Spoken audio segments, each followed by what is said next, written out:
Last કોઈ એક લેક્ચરમાં બોરનો હાઇડ્રોજનનો પરમાણુ નમૂનો જોયો, જેમાં બોરે જે અભિધારણાઓ આપી અને અભિધારણા ઉપરથી જે હાઇડ્રોજનનો નમૂનો આપ્યો, એમાં ખાસ જે બે બાબતોની એને વાત કરી કે એક માન્ય કક્ષા એટલે કે ઇલેક્ટ્રોનનું સ્થાન, ચોક્કસ માર્ગ ઉપર ઇલેક્ટ્રોનનું સ્થાન બતાડ્યું. સામે એક બીજો એક પોઈન્ટ એમાં એવો હતો કે ઇલેક્ટ્રોનનો વેગ, એટલે એ કેટલી સ્પીડમાં ગતિ કરે છે એ પણ એનું નિશ્ચિત મૂલ્ય લગભગ બોરે આપ્યું. એટલે કે ઇલેક્ટ્રોનનું સ્થાન અને વેગ બંનેનું એક નિશ્ચિત મૂલ્ય આપ્યું. એની કેટલીક મર્યાદાઓ પણ જોઈ.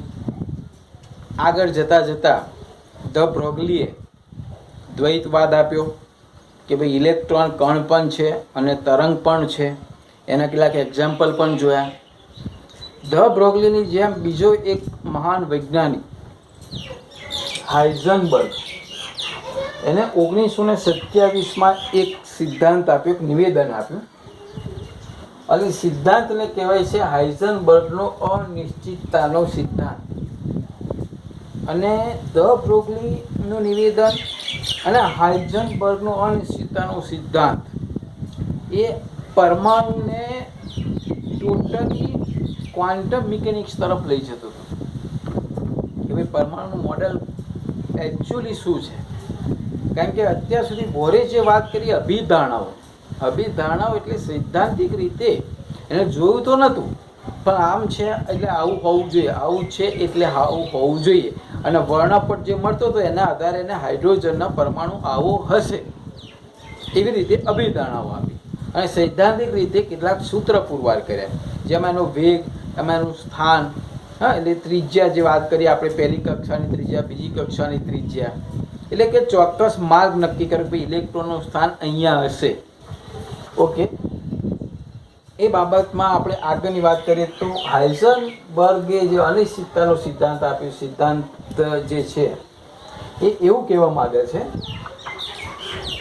કે ઇલેક્ટ્રોનનું ચોક્કસ સ્થાન એટલે કે ક્યાં છે, ક્યાં ફરી રહ્યો છે, અને ચોક્કસ વેગમાન એટલે કે આપણે વેગ લઈ લઈએ, કારણ કે વેગમાનમાં P = mv એટલે વેગ જે આવે છે, કારણ કે દળ ઇલેક્ટ્રોન અચળ છે એટલે વેગ ફેરફાર થાય, રાઈટ. એટલે આપણે વેગમાન એટલે કે વેગ પણ લઈ શકીએ.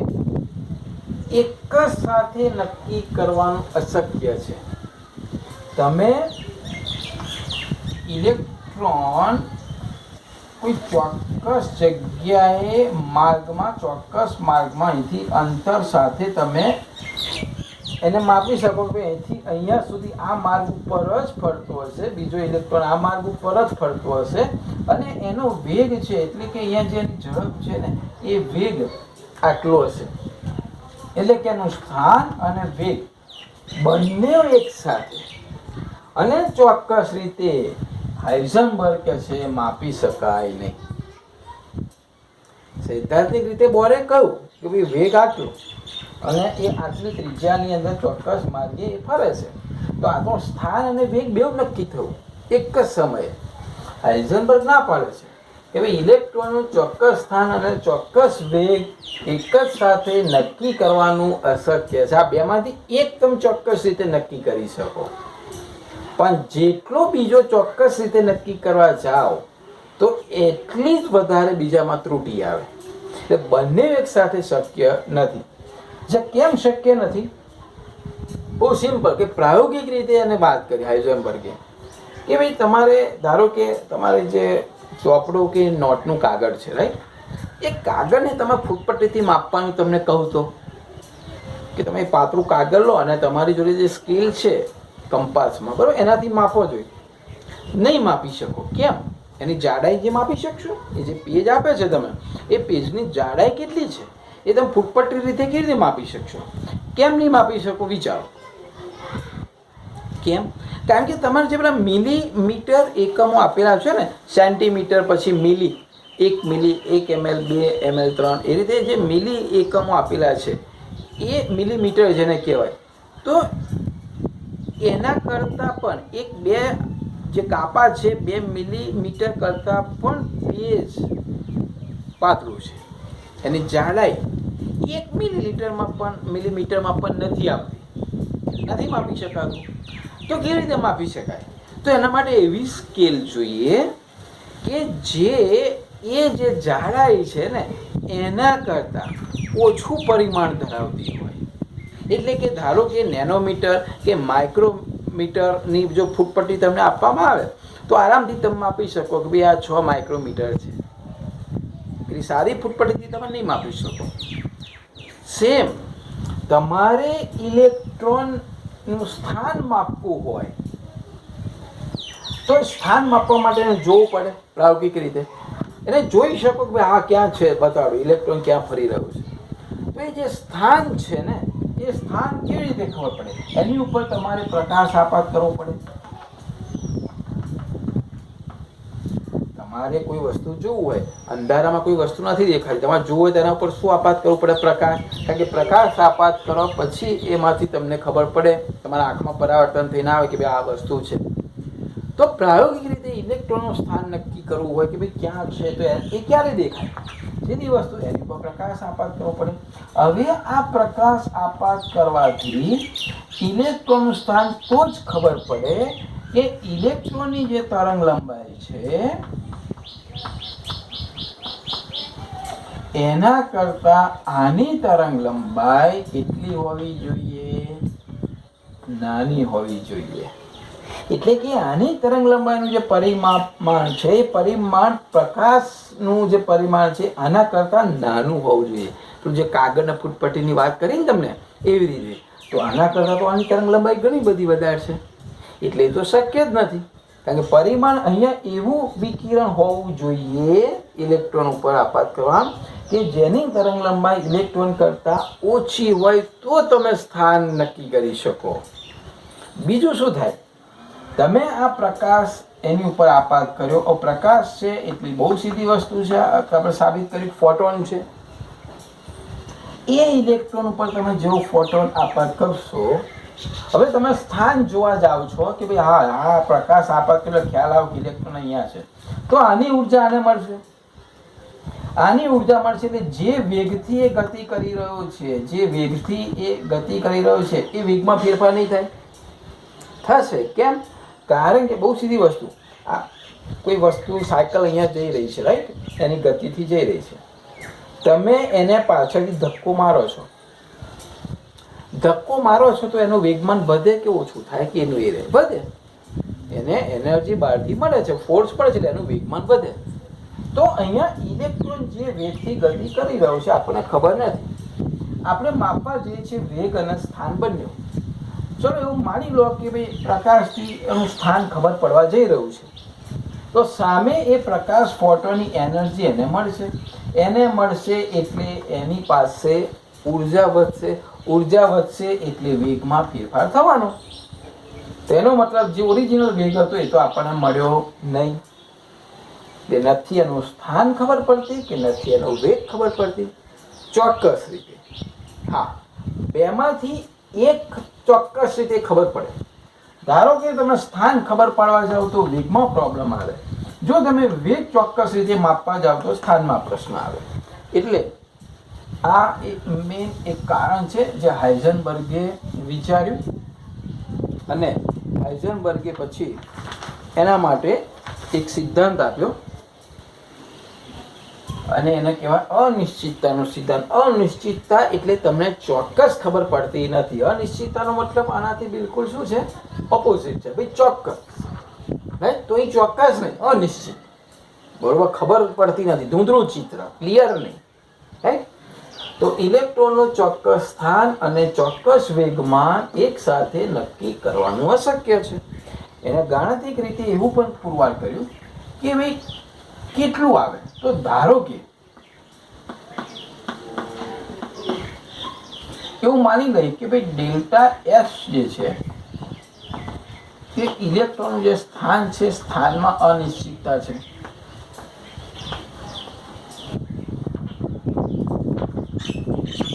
અહીંયા અનિશ્ચિત અનિશ્ચિતતાનો એરર પણ લઈ શકો, એટલે કે ભૂલ, બરોબર, એરર કે સ્થાનમાં ચોક્કસ રીતે માપવામાં આટલી ભૂલ આવે છે, એટલે આટલી અનિશ્ચિતતા આવે છે.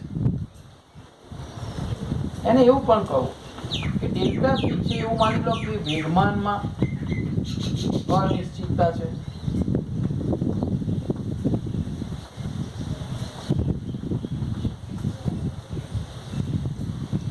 વેગમાન એટલે શું? તો તમને ખબર છે કે એને આપણે આ રીતે લઈએ, ડેલ્ટા પી બરાબર આપણે શીખ્યા ને એમ વી. એનો મતલબ એવો થાય કે ભાઈ એમ તો અચળ છે ને, ડેલ્ટાનો મતલબ શું થાય છે? ફેરફાર. કે સમય દરમિયાન જેમાં ફેરફાર થાય આપણે ડેલ્ટા તરીકે લખી શકીએ. પણ સમય સાથે ઇલેક્ટ્રોનના દળમાં ફેરફાર નથી થવાનો, એટલે એ અચળ છે, એટલે એમને અચળ તરીકે લઈ લઈએ. તો ફેરફાર શામાં થશે? વેગમાં. આપણે જે વાત કરીએ વેગમાં અથવા તો વેગ, એટલે આ ડેલ્ટા વી છે એ શામાં અનિશ્ચિતતા છે? વેગમાં અનિશ્ચિતતા છે.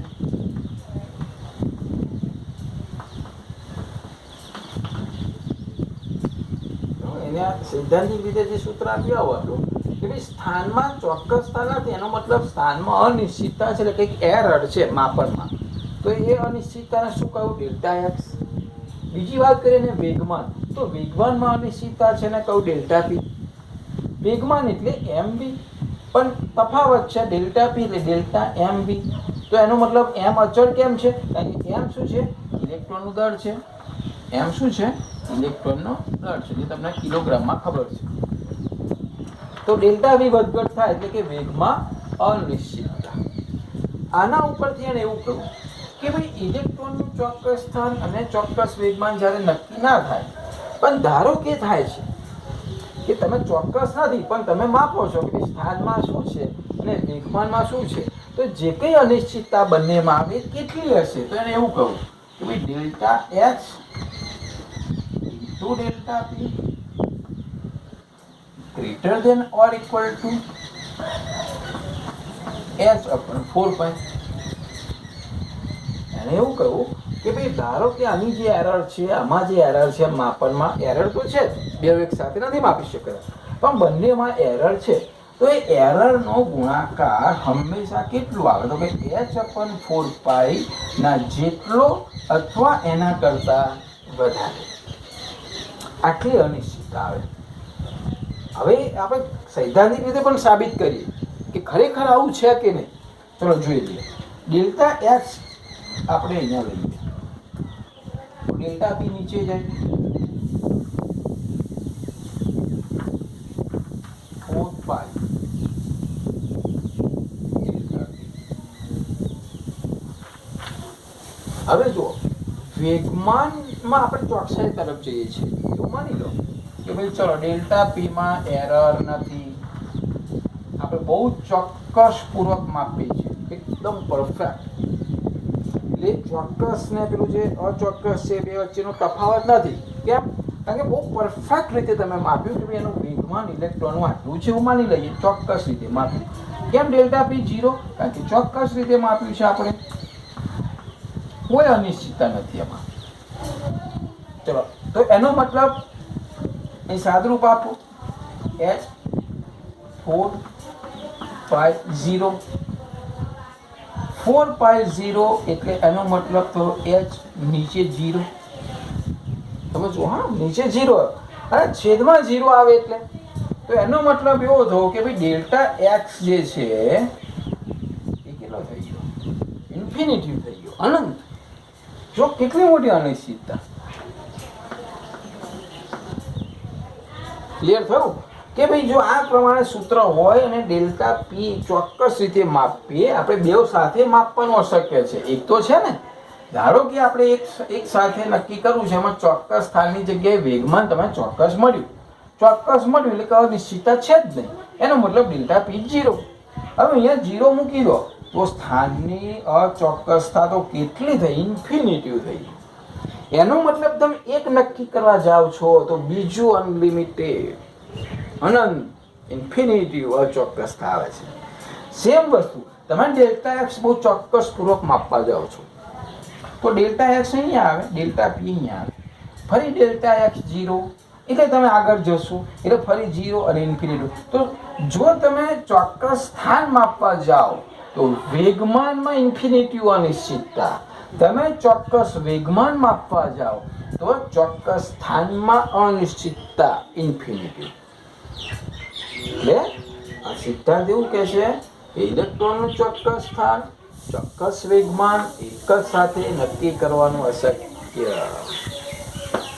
શક્ય છે નહીં. આના ઉપરથી તમે આવું સૂત્ર પણ બીજું લખી શકો, બી ડેલ્ટા એક્સ ઇન્ટુ, અમને શીખવાડે ને આ રીતે, જો આ રીતે એની જગ્યાએ ડેલ્ટા પી ની જગ્યાએ શું લખાય, m delta v equal to h upon 4 એક આ સૂત્ર, આ વેગમાનનું સૂત્ર, આ બંને તમારે યાદ રાખવાના છે. આના ઉપરથી એક્ઝામ્પલ જોઈએ એટલે વધારે ખ્યાલ આવશે કે ભાઈ એકમાં આટલી અનિશ્ચિતતા હોય બીજામાં કેટલી બધી થાય છે, અથવા એક ચોકસાઈ પૂર્વક છે તો બીજામાં કેટલી અનિશ્ચિતતા વધે છે, એ આપણે એક્ઝામ્પલથી જોઈશું. બરાબર, તો ફાસ્ટ રિવિઝન કરી દઈએ. હાઇઝનબર્ગનો અનિશ્ચિતતાનો સિદ્ધાંત, એણે એવું કહ્યું કે ઇલેક્ટ્રોનનું ચોક્કસ સ્થાન અને ચોક્કસ વેગમાન અથવા તો વેગ એક જ સાથે નક્કી કરવાનું અશક્ય છે. ચોક્કસ રીતે તમે નક્કી ના કરી શકો. એક નક્કી કરવા જાઓ બીજામાં એટલી અનિશ્ચિતતા વધે. ધારો કે ડેલ્ટા એક્સ સ્થાનમાં અનિશ્ચિતતા છે, ડેલ્ટા પી વેગમાનમાં અનિશ્ચિતતા છે, તો ડેલ્ટા ને સ્થાનમાં અનિશ્ચિતતા અને વેગમાનમાં અનિશ્ચિતતાનો ગુણાકાર h અપન 4 જેટલો અથવા એનાથી વધારે તો આવે જ. કેવી રીતે આવે મેં પ્રૂફ કર્યું છે કે ભાઈ એક ચોક્કસ તરફ જાઓ છો તો બીજો એટલું જ અનિશ્ચિતતા વધે છે. અને તમે ડેલ્ટા પી એમાં એમ ઇલેક્ટ્રોનનું દળ છે તો અચળ છે, આ બેમાં ફેરફાર થાય. બરોબર, હવે સૂત્રની અંદર પરીક્ષામાં અથવા તો સ્વાધ્યાયમાં એક્ઝામ્પલ એવા હોય કે ભાઈ સ્થાનમાં અનિશ્ચિતતા આપેલી હોય તો વેગમાં શોધો, તો તમારે એમ ને ડેલ્ટા એક્સ ને અહીંયા છેદમાં લઈ જવાના. એચ પ્લાન્ક અચળાંક છે, પાયની કિંમત 3.14 તમને ખબર છે, 4 અચળ છે. બરોબર, તે વખતે ઇઝ ઇક્વલ ટુ લખીને તમે એનો એક્ઝામ્પલ ગણી શકો. બીજું કે તમને ડેલ્ટા વી આપેલો છે, વેગમાં આપેલી છે અનિશ્ચિતતા, તો એના ઉપરથી સ્થાનની અનિશ્ચિતતા શોધી શકાય. એમ ડેલ્ટા વીને છેદમાં લઈ જવાનો છે. તો આ છે હાઇઝનબર્ગનો અનિશ્ચિતતાનો સિદ્ધાંત.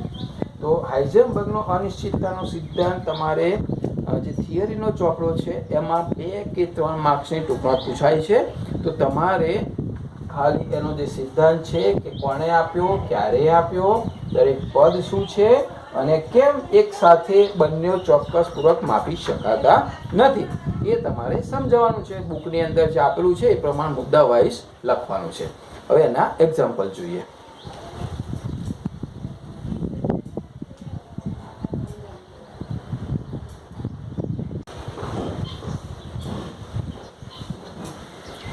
એક એક્ઝામ્પલ લઈએ, ઉદાહરણ.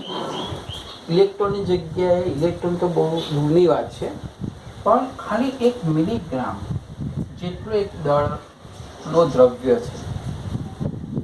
હવે 1 મિલીગ્રામ પદાર્થ જ્યારે ગતિ કરતો હોય ત્યારે એમાં સ્થાન અને વેગની અનિશ્ચિતતાનો ગુણાકાર કેટલું આવે છે એ ચેક કરીએ. તો પછી ઇલેક્ટ્રોન તો એના કરતાં બહુ ઓછું દળ છે, આ તો બહુ સારું દળ છે ઇલેક્ટ્રોન કરતાં, રાઈટ? તેનાથી તમને આઈડિયા આવશે કે ખરેખર કેટલી બધી અનિશ્ચિતતા આવી શકે. ચલો, સૌથી પહેલા સૂત્ર તમને ખબર છે કે ડેલ્ટા એક્સ ઇન્ટુ આખું પેલું ડાયરેક્ટ સૂત્ર લખીએ તો m delta V is equal to h upon 4 સૂત્ર કરતા બનાવવાનું છે delta V delta X, delta X delta V is equal to h 4 pi m. બધાની વેલ્યુ મૂકી દઈએ આ ચારની, આ તો ખબર છે. અચ્છા, હવે વેલ્યુ મૂકીએ. h ની વેલ્યુ ખબર છે ને, ડાયરેક્ટ 6.626 into 10⁻⁻34 જૂલ સેકન્ડ છે. એને આપણે કેવી રીતે લખી શકીએ કે kilogram metre square square inverse. આ જૂલની જગ્યાએ લખ્યું, રાઈટ? આપણે ખબર છે ને કે જૂલ બરાબર kilogram metre square square inverse. બધા બ્રોગલી વખતે લખ્યું હતું આ. તો એચ એકમ સાથે લખ્યું, 4 અચળ સંખ્યા છે, પાઈની કિંમત લેવાની છે 3.1416. દળ, ઇલેક્ટ્રોનનું દળ, સોરી અહીંયા ઇલેક્ટ્રોન નથી ને, એટલે અહીંયા તો આપણે આનું દળ લઈશું 1 મિલીગ્રામ, પણ કયામાં એકમમાં લઈશું? કિલોગ્રામમાં. તો કિલોગ્રામ એટલે સીધા ડાયરેક્ટ લખીએ 1 ઇન્ટુ 10⁻⁻6 કિલોગ્રામ. એકમની વાત કરીએ તો કિલોગ્રામ જશે, આ તો અચળ છે, અહીંયા 1 જશે. જે એકમ આવશે ને, એકમ કેટલો આવશે?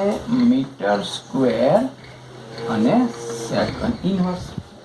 અને એ આન્સર આવશે લગભગ 5.273 ઇન્ટુ 10⁻29. જો કેટલી બધી અનિશ્ચિતતા, કેટલો બધો મોટો આંકડો થયો, 10⁻29. એટલે 1 મિલીગ્રામ વાળો દળ પણ જો એનું સ્થાન અને એનો વેગ માપવામાં આવે બંને એક સાથે, તો એમાં પણ આટલી બધી અનિશ્ચિતતા આવે છે. વેગને માપવા જાવ તો બીજામાં અનિશ્ચિતતા આવે વધારે. બહુ સિમ્પલ દાખલો છે, ખાલી સમજવા માટે લીધો. આપણે ઇલેક્ટ્રોનના ઉદાહરણથી પછી એ દાખલો કરીએ.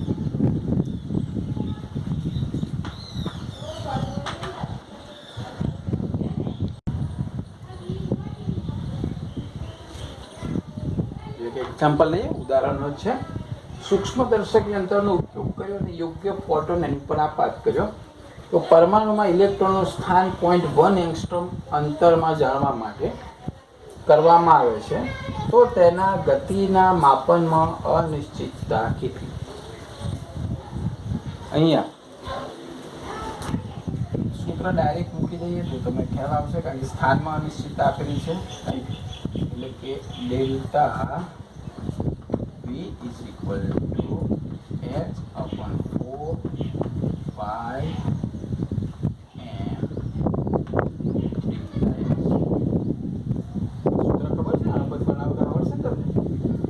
ફરીથી સમજાવી દઉં સૂત્ર. ડેલ્ટા H પછી m delta V H/4 pi. એના ઉપરથી આ સૂત્ર બન્યું. ડેલ્ટા V સૂત્ર કરતા બને, કારણ કે ગતિમાં અનિશ્ચિતતામાં આપી m અને ડેલ્ટા x ક્યાં જશે? નીચે જશે. કિંમતો મૂકી દઈએ. H 6.66 into 10⁻34 kilogram metre square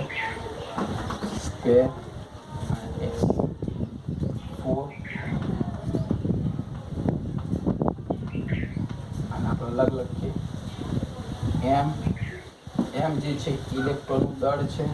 electron દળ કેટલું છે? 9.81 કિલોગ્રામ. ડેલ્ટા x 0.1 એંગસ્ટ્રોમ, પણ આપણે શામાં લેવાના છે? મીટરમાં.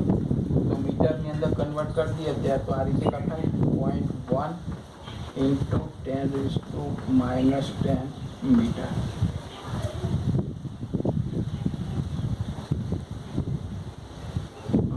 અહીંયા જે વેગ છે એ મીટર, 1 મીટર ઉડી જશે. અહીંયા 1 સેકન્ડ ઉડી જશે. કિલોગ્રામ થઈ જશે. બરાબર? તો એનો જે આન્સર છે લગભગ આવશે 5.797 અને જે એકમ આવ્યો છે એ મીટર અને સેકન્ડ. તો આટલી અનિશ્ચિતતા શામાં આવશે? Delta V. બરાબર? અચ્છા, 10⁻6 રહ્યા, sorry, into 10⁻6 metre second inverse. તો તમે જોઈ શકો છો કે આ કેટલો મોટો આંકડો થયો.